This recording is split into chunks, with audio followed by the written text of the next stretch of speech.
बच्चों, पिछले वीडियो में हमने जाना कि ऐसी कौन कौन सी घटनाएं थी जिन्होंने आपातकाल की पृष्ठभूमि तैयार की, जिसमें हमने एक घटना के बारे में जिक्र किया जो आती है संसद और हमारे न्यायपालिका के संघर्ष के कारण।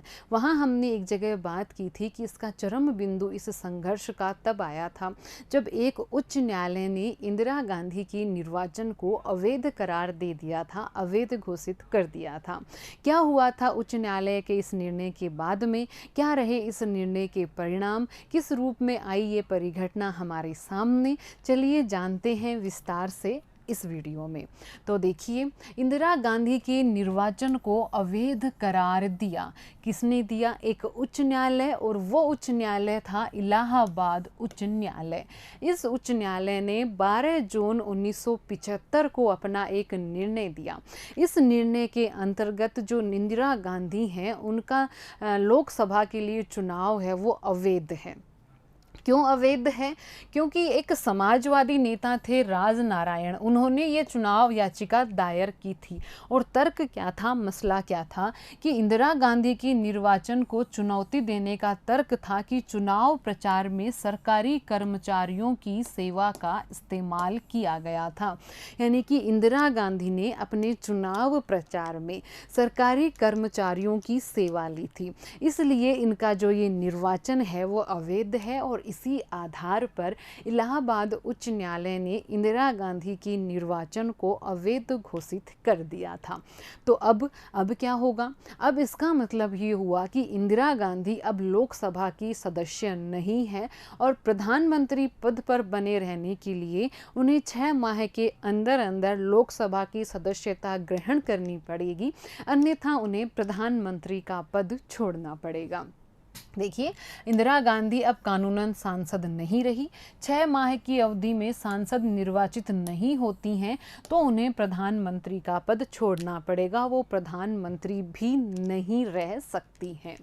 24 जून 1975 को सर्वोच्च न्यायालय का इस फैसले पर आंशिक स्थगन आदेश आ गया। इस पर आंशिक रूप से एक स्थगन आदेश आया। वो स्थगन आदेश क्या कहता है? वो स्थगन आदेश ये कहता है कि इस फैसले को लेकर की गई अपील की सुनवाई जब तक नहीं होती है तब तक इंदिरा गांधी सांसद बनी रहेंगी, लेकिन वो लोकसभा की कार्यवाही में भाग नहीं ले सकती हैं। तो ये था वो इलाहाबाद उच्च न्यायालय का फैसला जिसने कि अवैध घोषित कर दिया था इंदिरा गांधी के सांसद रूप में निर्वाचन को। जयप्रकाश नारायण की अगुवाई में विपक्षी दलों ने इंदिरा गांधी के इस्तीफे के लिए अब दबाव बनाया था। संकट अब यहाँ से शुरू हुआ था कि जो आंदोलनों की अगुवाई कर रहे थे जयप्रकाश नारायण, अब उन्होंने दबाव बनाया था किस बात का? इंदिरा गांधी के इस्तीफे का। इन दलों ने 25 जून 1975 को दिल्ली के रामलीला मैदान में एक विशाल प्रदर्शन किया। जेपी ने सेना, पुलिस और सरकारी कर्मचारियों का आह्वान किया कि वे सरकार के अनैतिक और अवैधानिक आदेशों की पालना न करें। उन्होंने पुलिस को, सरकारी कर्मचारियों को, सबको ये आह्वान किया कि उन्हें सरकार के और जो अवैधानिक फैसले हैं उनकी पालना नहीं करनी है। और इसी के साथ ही हो जाती है आपातकाल की घोषणा। इन सारी घटनाओं को हम एक तरफ रखते हैं और इनके आगे की जो कड़ी आती है वो है आपातकाल की घोषणा। तो देखा आपने क्या क्या परिस्थितियां थी। जनता सरकार के विरोध में थी, आंदोलन कर रही थी, न्यायपालिका और सत्ता थी, सरकार थी, उसके बीच में संघर्ष चल रहा था। जहां न्यायपालिका है वो प्रधानमंत्री के और निर्वाचन को अवैध घोषित कर रही है, वहीं पर जो सरकार है वो भी न्यायाधीशों की वरिष्ठता को दरकिनार करके और किसी जो जूनियर को या फिर कहें कि कनिष्ठ को मुख्य न्यायाधीश बना रही है। तो ये सारी परिघटनाएं हैं। इन्होंने रच दी थी एक भूमिका, इन्होंने तय कर दिया था एक आधार, किसका? आपातकाल का। हो गई घोषणा आपातकाल की आधी रात 25 जून 1975 को। आधार क्या था? ना युद्ध कोई आधार था, ना कोई गंभीर संकट था, ना कोई त्रासदी थी, ना कोई विपदा थी। आपातकाल का एकमात्र आधार था अंदरूनी गड़बड़ियों की आशंका। तड़के सवेरे बड़े पैमाने पर विपक्षी दल के नेताओं और कार्यकर्ताओं को गिरफ्तार किया गया। संघीय ढांचा था उसको व्यवहारिक तौर पर निष्प्रभावी कर दिया गया और सारी की सारी शक्तियां केंद्र सरकार की हाथों में आ गई। परिणाम हुए, प्रेस की आज़ादी पर रोक लगा दी गई। सबसे पहला काम इन्होंने ये किया कि प्रेस की आज़ादी पर रोक लगा दी। यहाँ तक कि जो महाप्रबंधक का कार्यालय था बिजली की, उनके पास फ़ोन आया कि अखबारों की बिजली काट दी जाए। तो जब तक मतलब कि उन्होंने आधी रात को आपातकाल लागू किया और आधी रात में ही ये सारे के सारे कार्य करने शुरू कर दिए। प्रेस की आज़ादी पर रोक लगाना है और जो संघीय ढांचा है उसको निष्प्रभावी बनाना है। साथ में राष्ट्रीय स्वयंसेवक संघ और जमात-ए इस्लामी पर प्रतिबंध लगाया। किस आधार पर? कि सांप्रदायिक गड़बड़ी की आशंकाएं हैं। इनको सांप्रदायिक गड़बड़ी की आशंका के आधार पर इन दोनों पर प्रतिबंध लगा दिया गया।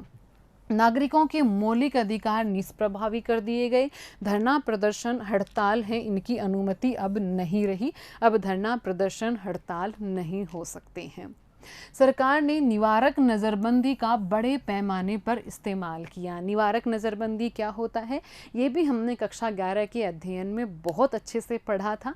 तो यहाँ इस आपातकाल में इस निवारक नज़रबंदी का सरकार ने बड़े पैमाने पर इस्तेमाल किया। आपातकाल के दौरान निवारक नज़रबंदी अधिनियमों का प्रयोग करके बड़े पैमाने पर गिरफ्तारियाँ की गई। बच्चों, हमने कक्षा 11 में भी ये जाना था कि निवारक नज़रबंदी में कोई व्यक्ति है, उसने गुनाह नहीं किया होता है, उसने कोई चोरी नहीं की होती है, उसने कोई कहीं की डकैती नहीं की होती है, उसने किसी की हत्या नहीं की होती है, वो कोई अपराधी नहीं है, वो कोई गुनहगार नहीं है। केवल अपराध होने की आशंका से और गिरफ्तार कर लिया जाता है। तो इसका फ़ायदा उठाया सरकार ने आपातकाल के दौरान, या कहें कि बेइंतहा दुरुपयोग किया इस निवारक नज़रबंदी का। जिन राजनीतिक कार्यकर्ताओं को गिरफ्तार किया गया, वे बंदी प्रत्यक्षीकरण याचिका का सहारा लेकर अपनी गिरफ्तारी को चुनौती भी नहीं दे सकते थे। बंदी प्रत्यक्षीकरण की जो प्रक्रिया है, इसके बारे में भी हमने जाना था पिछली कक्षा में। इसका सहारा भी अब नहीं मिल पा रहा था। नागरिकों को उनकी गिरफ्तारी का कारण बताना आवश्यक नहीं है, ये तर्क था सरकार का। अनेक उच्च न्यायालयों के फैसले आपातकाल की घोषणा के बावजूद अदालत किसी व्यक्ति द्वारा दायर की गई ऐसी बंदी प्रत्यक्षीकरण याचिका को विचार के लिए स्वीकार कर सकती है जिसमें उसने अपनी गिरफ्तारी को चुनौती दी है। ये अनेक उच्च न्यायालयों ने ऐसे फैसले दिए थे। अप्रैल 1976 में सर्वोच्च न्यायालय की जो संवैधानिक पीठ है, उसने उच्च न्यायालय के फैसले को पलट दिया और सरकार की दलील मान ली। मतलब कि अनेक उच्च न्यायालयों ने ये कहा कि जो बंदी प्रत्यक्षीकरण की प्रक्रिया के अंतर्गत आपातकाल के दौरान भी नागरिकों को सहायता दी जा सकती है। अगर किसी नागरिक ने अपनी गिरफ्तारी के विरोध में चुनौती दी है तो उसके लिए उसकी सुनवाई हो सकती है।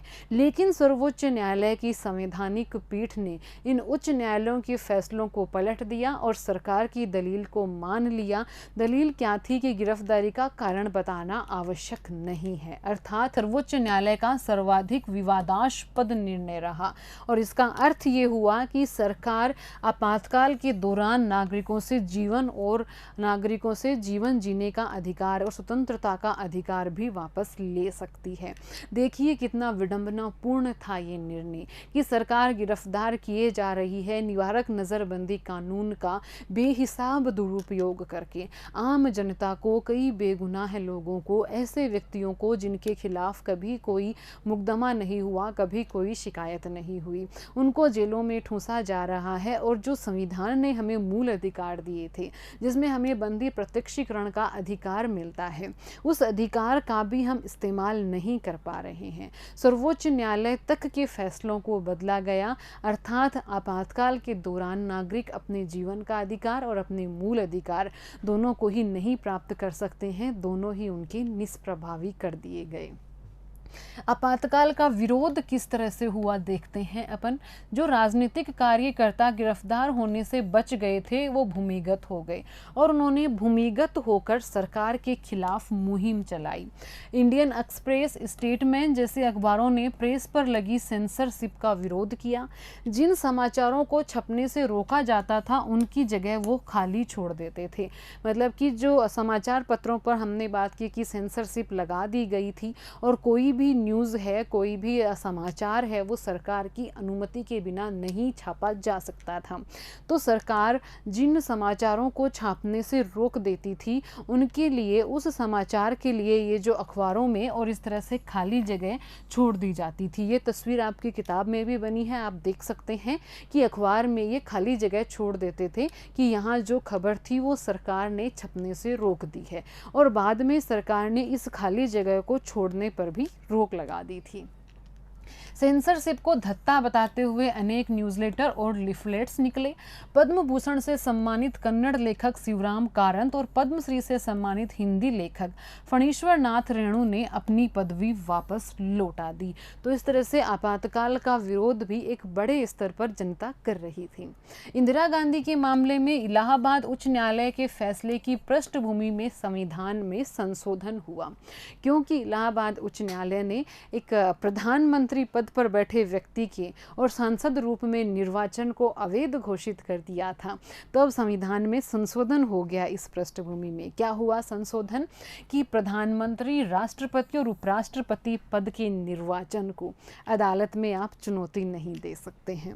42वें संविधान संशोधन के जरिए अनेक बदलाव किए, जिसमें से एक बदलाव ये था कि जो विधायिका का कार्यकाल था वो 5 वर्ष से बढ़ाकर 6 वर्ष कर दिया गया। और ये 5 से 6 वर्ष उस वक्त तात्कालिक नहीं था, हमेशा के लिए किया गया था। 1 वर्ष तो बढ़ाया गया था आपातकाल की परिस्थितियों के कारण, और 6 साल, 5 की बजाय 6 साल हमेशा के लिए कार्यकाल कर दिया गया था। तो देखा आपने इन घटनाओं को, परिघटनाओं को, कि कौन सी पृष्ठभूमि में आपातकाल है वो लागू किया गया। तो क्या लगा आपको ये जानकर, क्या आपातकाल लागू करना जरूरी था? क्या कारण थे इस आपातकाल को लागू करने के? परिणाम भी हमने देखे, प्रभाव भी हमने देखे कि किस स्तर पर लोगों को उनके जीवन के अधिकार से, उनके मूल अधिकारों से वंचित कर लिया गया। यहाँ तक कि एक प्रधानमंत्री, राष्ट्रपति और उपराष्ट्रपति के और निर्वाचन के लिए भी संविधान में संशोधन कर लिया गया। तो कितने सारे संशोधन संविधान में हुए, अनेकों संशोधन 42वें संविधान संशोधन के अंतर्गत किए गए। इसीलिए 42वें संविधान संशोधन को मिनी संविधान भी कहा जाता है। ये आपातकाल की पृष्ठभूमि में इतने सारे संविधान में संशोधन करना क्या हमारी लोकतांत्रिक राजनीति के लिए ठीक था? एक लोकतांत्रिक तरीके से चुनी हुई सरकार, एक जनता की अपेक्षाओं को आगे रखने वाली सरकार, और उसके ऐसे कदम कि वहां आपातकाल की घोषणा करके निवारक नज़रबंदी जैसे कानूनों का दुरुपयोग करने पर जो लगी है। क्या भविष्य था ऐसी सरकार का? क्या सीखा हमने इससे? क्या प्रभाव रहे इसके? ये सब हम जानेंगे अगले वीडियो में। अभी लेते हैं क्वेश्चन। पहला क्वेश्चन है, 12 जून 1975 को इलाहाबाद उच्च न्यायालय द्वारा कौन सा इतिहास प्रसिद्ध फैसला दिया गया था? और ये फैसला आपको याद रखना ही है और ज़रूर आपको याद होगा। आपको इसका आंसर लिखना है। इलाहाबाद उच्च न्यायालय में इंदिरा गांधी के निर्वाचन को किसने चुनौती दी थी और इन्होंने इस चुनौती के लिए क्या तर्क रखा था? ये दोनों प्रश्नों के सवाल, दोनों सवालों के जवाब आप बहुत अच्छे से दे सकते हैं। बहुत अच्छे से आपने समझा है इस बात को। धन्यवाद।